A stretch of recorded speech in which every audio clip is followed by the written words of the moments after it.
Alors bonjour, aujourd'hui on parle du son et de l'effet Doppler. Donc d'abord, qu'est-ce que le son? Bien le son c'est tout simplement une onde sinusoïdale, donc c'est une onde qui oscille. Et donc, il y a quelques mots à l'écran que je vais prendre le temps de définir pour mieux comprendre ce qu'est le son. Donc d'abord, pour ce qui est de la longueur d'onde, bien la longueur d'onde, c'est la longueur d'une oscillation complète. Autrement dit, c'est la distance entre deux sommets en mètres.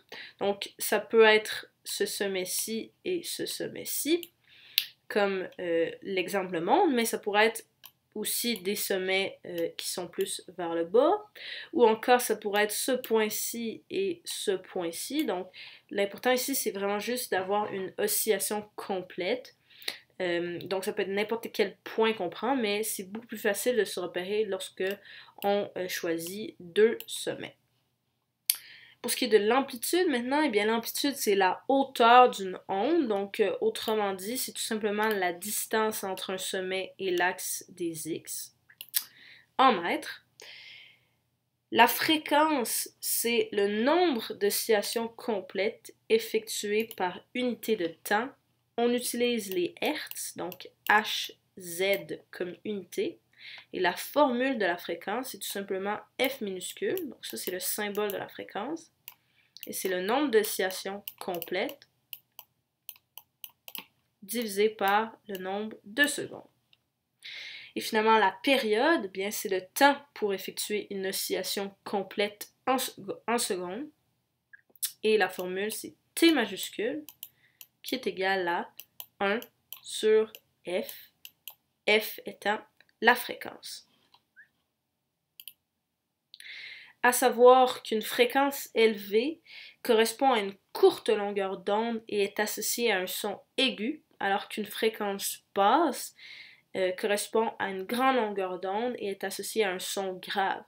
Donc sur le graphique que j'ai devant moi, la plus grande fréquence serait le deuxième graphique et la plus petite fréquence, la plus basse fréquence, serait la troisième option.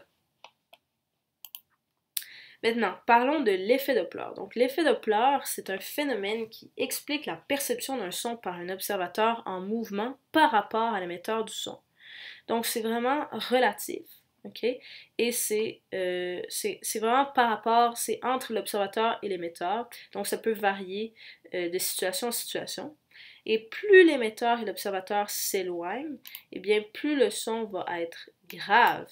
Et plus l'émetteur et l'observateur se rapprochent, plus le son va être aigu. Donc, la formule de l'effet Doppler, c'est quand même assez simple. Donc, d'abord, on a F' qui correspond à la fréquence perçue en Hertz, qui est égale à la fréquence réelle en Hertz, divisé par 1. Donc, 1, c'est une constante, tout simplement, moins le rapport Vm sur Vs. Donc, Vm, c'est la différence de vitesse entre l'observateur et l'émetteur en mètres par seconde. Et Vs, c'est tout simplement la vitesse du son qui est d'environ 340 mètres par seconde. Mais attention ici, c'est important de comprendre que Vm va varier selon la situation. Donc, on va lui donner une valeur positive si l'observateur et l'émetteur se rapprochent et une valeur négative si l'observateur et l'émetteur s'éloignent. Donc ça, il faut faire très attention lorsqu'on résout des problèmes. Et en parlant de problèmes, en voici un. Donc, un automobiliste roule à 90 km/h sur l'autoroute du Plessis et entend une voiture de police qui circule à 108 km/h. Si la sirène de la voiture de police émet une fréquence de 800 Hz, quelle est la fréquence perçue par l'automobiliste si la police est derrière lui et le rattrape? Donc c'est beaucoup d'informations, mais on va sortir les données qu'on a. Donc d'abord, on sait que l'automobiliste roule à 90 km/h, que la voiture de police circule à 108 km/h.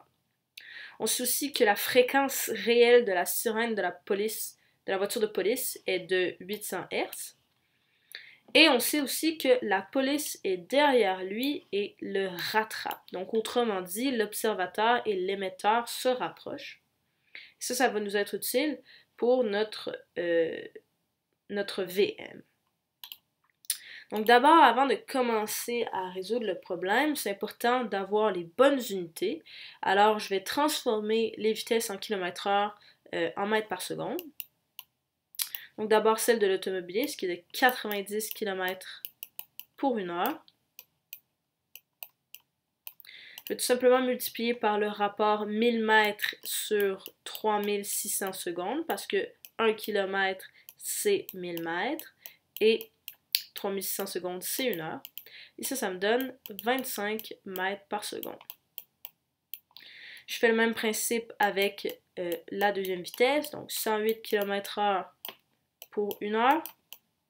Je multiplie par le rapport 1000 mètres pour 3600 secondes.